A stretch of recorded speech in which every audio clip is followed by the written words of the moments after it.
Bom dia, boa tarde, boa noite. Hoje nós vamos dar continuidade aos resumos do livro do Jordan Peterson, 12 regras para a vida, com a regra número 7. Busque aquilo que é significativo e não conveniente. Uma das primeiras coisas que a gente pode falar sobre esse capítulo é que ele tem uma forte ligação com o capítulo anterior, da regra 6, que é põe a ordem primeiro na sua casa antes de sair por aí criticando o mundo. O capítulo 6, a regra 6, ele dá ele explica os problemas, né? Por que eles acontecem, e aqui na regra 7 ele vai começar a dar uma solução para esses problemas, através dessa busca do que é significativo e não apenas conveniente. Ele dá início na introdução do capítulo dizendo que a nossa tendência é adotar uma resposta mais fácil aos problemas da vida, que é justamente adotar aquilo que é mais conveniente, que atende diretamente aos nossos desejos puramente humanos, puramente materiais. Nós levamos isso de fazer o que é mais conveniente em vez do que é mais significativo tão a sério que a gente não se escusa, inclusive, nem de usar meios antiéticos para conseguir fazer o que é mais conveniente e não o que é mais significativo. Tem um axioma do Eduardo Zugaib, não sei como é que se pronuncia, que retrata com precisão essa situação. Faça o que é certo, não o que é fácil. O nome disso é ética. O problema é que pra gente nunca é fácil ter ética. Jordan Peterson prossegue sempre naquela linha de dialética, de contrapor ideias diferentes, e ele fala que o prazer, a busca insensata pelo prazer é antiética, mas mesmo assim ela dá prazer, né? E então ele se pergunta, sendo assim, qual é a alternativa para isso? Como a gente fazer para buscar o que é significativo e não aquilo que é mais fácil, que vai nos dar satisfação imediata, que vai resolver nossos problemas materiais imediatos? É a pergunta que ele faz. Jordan Peterson, então, sugere que a resposta pode estar nos rituais, mais precisamente nos sacrifícios. E o que seriam esses sacrifícios, segundo a ótica de Jordan Peterson? Seriam um adiamento do prazer momentâneo em favor de um prazer, de uma recompensa no futuro. E ele prossegue dando exemplos, como ele gosta sempre de dar, dando exemplos bíblicos de Caim e Abel, que foram, segundo ele, os primeiros seres efetivamente humanos que existiram. Porque, afinal de contas, Adão e Eva saíram diretamente do Criador, né? Se bem que a Eva, saiu da costela de Adão, diz a Bíblia, né? Mas puramente humanos, vamos dizer assim, Caim e Abel foram os primeiros. E eles tinham uma disputa interna, né? Como já ficou bem claro no capítulo anterior, porque Caim fazia os sacrifícios, e assim como Abel também fazia, mas os de Caim não eram tão bem vistos como os de Abel, e só Deus sabe o motivo. Um outro aspecto interessante sobre essa expressão sacrifício, como Jordan Peterson gosta muito de trabalhar com metáforas, né, que, como a gente sabe, enriquecem os textos, o sacrifício aqui pode ser visto tanto no sentido denotativo, que era o bíblico, né, sacrificar um animal para oferecer a Deus, como no sentido conotativo, que é, por exemplo, o trabalho que você faz no dia a dia é uma forma de sacrifício também. Por quê? Porque é um adiamento de um prazer imediato. Você podia estar em casa, descansando, comendo pipoca, vendo Netflix, mas você quer ter uma aposentadoria mais tranquila. Então você trabalha hoje para tentar garantir um futuro melhor. Nesse ponto, esse significado conotativo também é levado muito em consideração pelo Jordan Peterson. Eu acho que até mais que o denotativo. Jordan Peterson prossegue nos informando que esse adiamento da gratificação foi evoluindo ao longo da evolução do homem. Essa forma de adiamento da gratificação foi evoluindo junto. No começo você não comia o mamute inteiro porque não dava conta, mas deixava lá. De repente você começou a se dar conta que você pode guardar esse mamute para comer um pedaço dele mais tarde. E isso evoluiu também para que você não só guardasse para mais tarde, mas como você dividisse com a sua família. E mais além de dividir com a sua família, que você dividisse com as pessoas da sua tribo, né, da sua aldeia. E para que o ser humano começou a perceber que fazendo isso, o status social dele melhorava muito. E com isso, Jordan Peterson nos prova que essa forma de fazer os sacrifícios foi o que deu origem ao que o Rousseau, como eu já falei em um vídeo aí para trás, eu vou deixar o card aqui, deu origem ao que o Rousseau chamava de contrato social. E dando sequência àquela linha de raciocínio do Jordan Peterson, que toda obtenção de conhecimento deve ser realizada através da contraposição de ideias diferentes, que a gente chama de dialética, e também das perguntas, dos questionamentos, ele faz um primeiro grande questionamento. E esse primeiro grande questionamento é: o que deve ser sacrificado? E a resposta que os analistas de sistemas adoram é: depende. Depende do quê? Depende do tamanho do objetivo que você quer atingir lá na frente, né? O sacrifício vai ser sempre maior quanto maior for o objetivo a ser alcançado. E ele dá como exemplo um estudante de medicina que se sacrifica demais na sua formação acadêmica, mas o que acontece? A recompensa também é muito grande. Ele consegue colocar comida na mesa dele, da família dele, durante um período muito grande de tempo. Quer dizer, o sacrifício vai ser maior à medida que o objetivo também vai sendo maior. O segundo grande questionamento de Jordan Peterson é: o quanto o futuro pode ser melhor se o melhor sacrifício possível for feito? Ele não dá resposta diretamente a essa pergunta, mas ele parte para fazer vários questionamentos, várias colocações ao longo do capítulo que vão fazer com que a gente intua a resposta e não propriamente que ele dê a resposta textualmente. E aí Jordan Peterson prossegue nos informando que esse sacrifício, que é o adiamento da recompensa, foi para nós duramente penoso por dois motivos. O primeiro é: o nosso instinto animal se compraze em satisfazer esses desejos mais animalescos, mais instintivos, o mais rápido, da forma mais plena possível. E o segundo é que só muito mais tarde na linha de evolução do homem nós fomos conseguir compreender a utilidade desse adiamento, né? Na verdade, não é compreender a utilidade, é conseguir fazer com que a nossa sociedade se organizasse de uma forma a garantir minimamente a obtenção desse ganho futuro.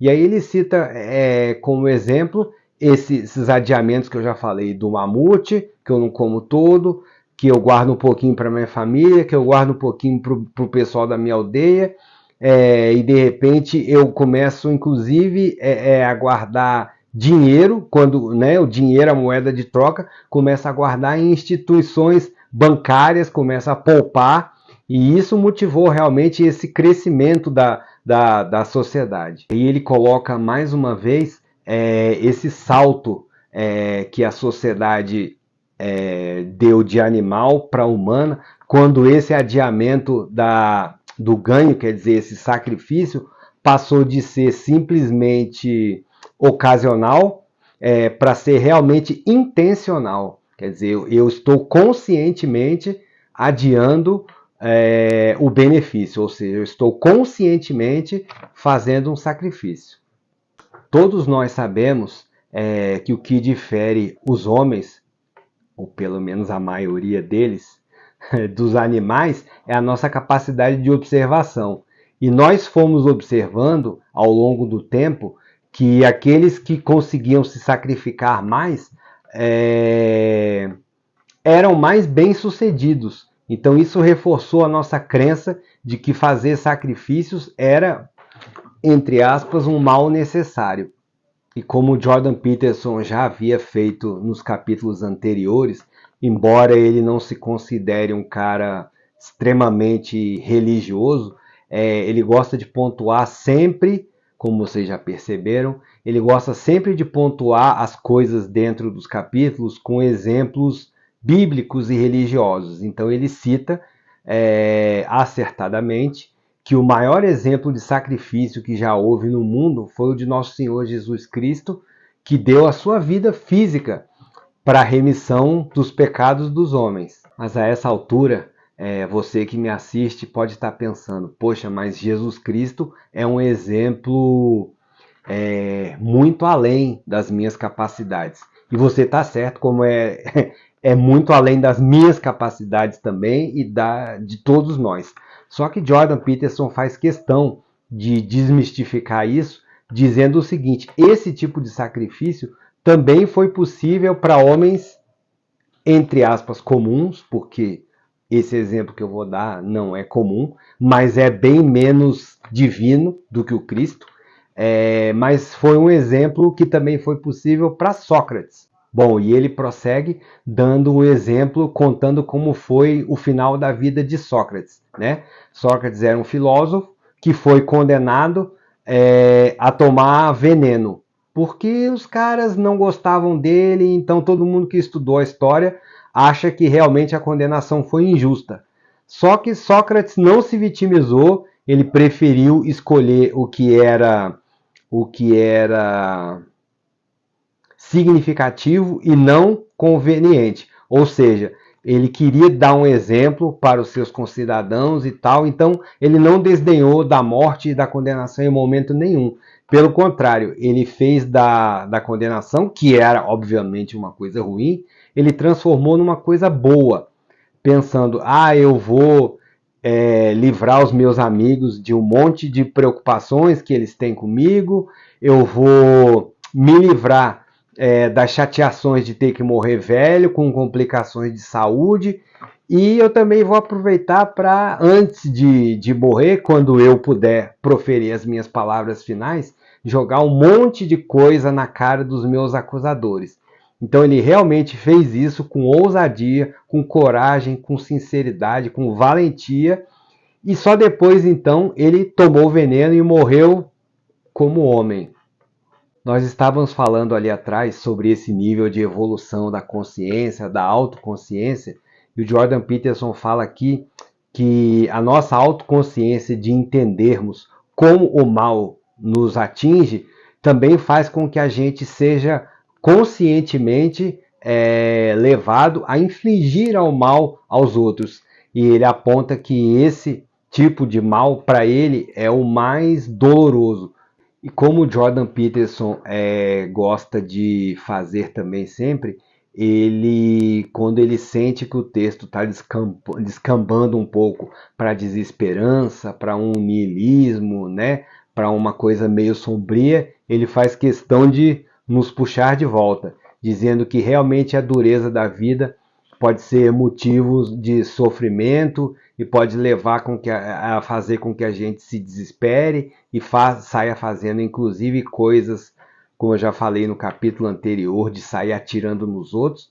Mas ele também alerta que há muitas pessoas, como inclusive foi falado no capítulo anterior sobre o Solzhenitsyn, sobre o Nietzsche, sobre o Dr. Viktor Frankl, há muitas pessoas que são capazes, e o Sócrates, né, nesse capítulo, há muitas pessoas que são capazes de sair com força dessas situações adversas. Aí a gente tem mais um, como o Jordan Peterson gosta de fazer, mais um exemplo religioso.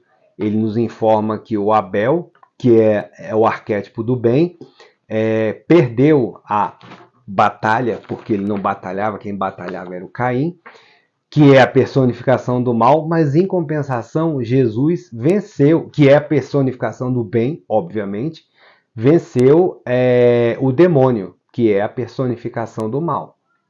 E isso se deu particularmente no encontro entre os dois, que foi quando Cristo ficou 40 dias isolado e jejuando no deserto, e foi tentado pelo demônio 3 vezes e venceu o demônio 3 vezes. Unindo os aspectos metafísicos, religiosos e também os psicológicos, ele informa que o Cristo vencer o demônio, não tem se dispor a enfrentar e vencer o demônio, não significa somente, não deve ser considerado apenas no seu aspecto metafísico, mas também no seu aspecto psicológico, mostrando a disposição, a valentia, a coragem do homem de enfrentar os seus maiores medos, os seus maiores temores, fazer os maiores sacrifícios em busca sempre de um bem maior, que no caso do Cristo era o reino dos céus.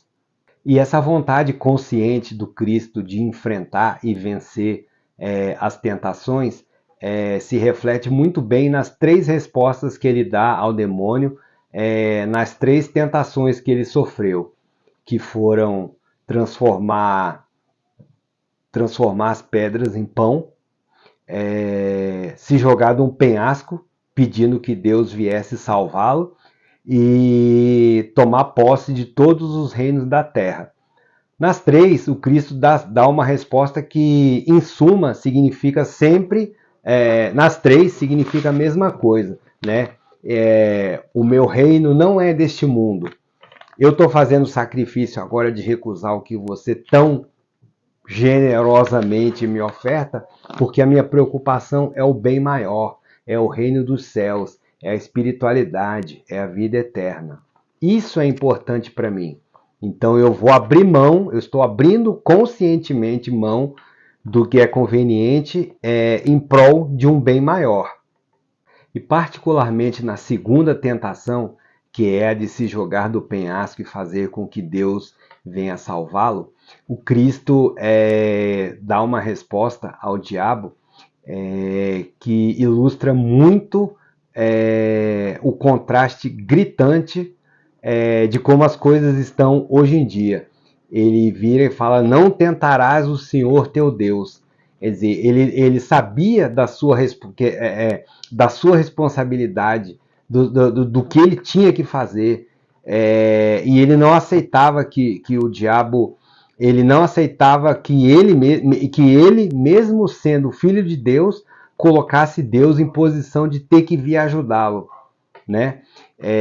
Isso tem muito a ver com o que acontece hoje, porque as pessoas não querem mais assumir esse nível de autorresponsabilidade. E aí eu me lembrei de uma frase do professor Olavo de Carvalho, que dizia que a inteligência brasileira dissolveu todo o senso de responsabilidade individual na poção mágica da responsabilidade social. E é isso que o Cristo já combatia com sucesso há 2000 anos atrás. Bom, e nesse ponto do capítulo, o Jordan Peterson faz uma longa digressão sobre o cristianismo e por que, na opinião do Jordan Peterson, na sua questão, na sua característica dogmática, ele não deu certo. Eu não vou entrar muito nesses detalhes por 2 motivos. O primeiro é que mesmo sem esses detalhes o vídeo já vai ficar grande demais e eu não quero que você durma aí do outro lado.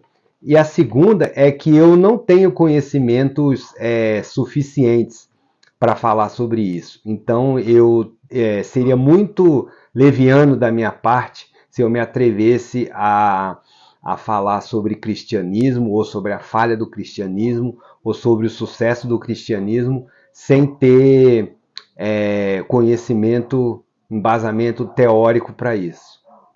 Entretanto, ele diz, mesmo assim, ele diz que essa estrutura dogmática do cristianismo não falhou, completamente, segundo ele, porque ela continha em si uma estrutura disciplinar que era, e no meu modo de ver ainda é até hoje, muito útil e muito salutar para o ser humano. Os dogmas das religiões, na opinião dele, e eu concordo com ele, são muito úteis para o ser humano, porque nos conferem uma disciplina, um desejo de ordem, né, que foi aquilo que a gente viu no capítulo anterior, que talvez sem as religiões a gente teria muita dificuldade em ter. E aí, para desespero dos detratores do cristianismo, ele fala que o dogma realmente para ele e para Nietzsche e para os nihilistas estava morto, mas que em seu lugar foi colocado, segundo palavras do próprio Jordan Peterson, coisas muito piores, do tipo o próprio nihilismo, os totalitarismos em geral, o comunismo, e ele deixa isso muito explícito no capítulo. Né? Todo mundo já sabe que ele é abertamente contra essas filosofias, essas ideologias totalitárias, e aqui ele coloca por quê? Porque elas são a própria personificação do mal feito às outras pessoas de uma forma consciente e em massa. Seguindo aquela sua linha de raciocínio de apontar os problemas e sempre propor soluções, ele propõe o que para ele seria o início de uma solução desse problema. Da gente, de uma forma, desculpa, da gente conseguir buscar o que é significativo e não o que é conveniente, que seria a gente conseguir ordenar primeiro a nossa própria vida, né? Como já foi dito no capítulo anterior, arrumar o seu quarto, tanto metafórica quanto denotativamente, arrumar a nossa casa mental, para aí, a partir daí, os objetivos irem se expandindo até a gente chegar num nível de poder que a gente consiga mudar uma comunidade inteira, por exemplo. E aqui ele inclusive já dá um spoiler para o que virá no capítulo 8, que é uma das coisas que você pode fazer para melhorar a sua vida também, é não mentir. E ele termina o capítulo de forma brilhante, com um axioma que eu vou fazer questão de ler aqui para vocês para não perder nenhuma palavra. Com o melhor de minhas habilidades, agirei de forma que alivie dor e sofrimentos desnecessários. Ele não colocou aqui, mas eu tenho certeza que ele acrescentaria tanto para mim quanto para os meus confrades, né? Para a minha comunidade, para a minha família, para os meus amigos, para a minha cidade, para o meu país, e isso vai se expandindo. E com isso a gente chegou no final do capítulo. Eu espero que vocês tenham gostado. Como sempre, eu espero vocês aqui nos comentários. Se vocês gostaram, se vocês não gostaram. Se vocês gostaram, deixe seu like, se inscreva no canal. E é isso aí. Um abraço, até a próxima.